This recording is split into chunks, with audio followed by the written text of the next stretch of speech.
بسم اللہ والصلاۃ والسلام علی رسول اللہ۔ آئیے قرآن سمجھتے ہیں آسان ترجمے کے ساتھ۔ قرآن جو ھدی للناس ہے، پوری انسانیت کے لیے ہدایت ہے۔ اعوذ باللہ من الشیطان الرجیم، بسم اللہ الرحمن الرحیم۔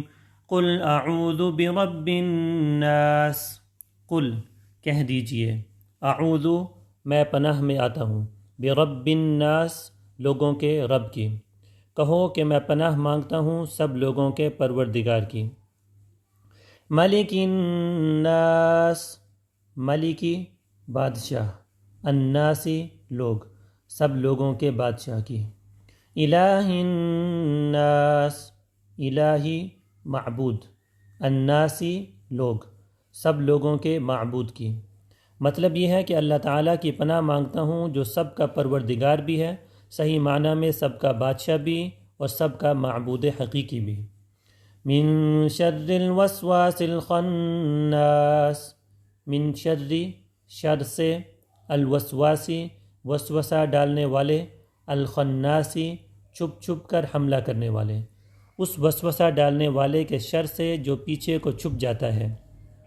ایک مستند حدیث میں حضور نبی کریم صلی اللہ علیہ وآلہ وسلم کا یہ ارشاد منقول ہے کہ جو بچہ بھی پیدا ہوتا ہے اس کے دل پر وسوسہ ڈالنے والا شیطان مسلط ہو جاتا ہے۔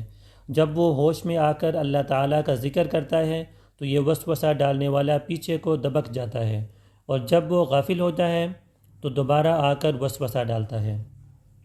الذی یوسوس فی صدور الناس، الذی یوسوس جو وسوسہ ڈالتا ہے، فی میں، صدور الناس لوگوں کے دلوں میں، جو لوگوں کے دلوں میں وسوسہ ڈالتا ہے۔ من الجنۃ والناس، من الجنۃ جنوں میں سے، والناس اور انسان، چاہے وہ جنات میں سے ہو یا انسانوں میں سے۔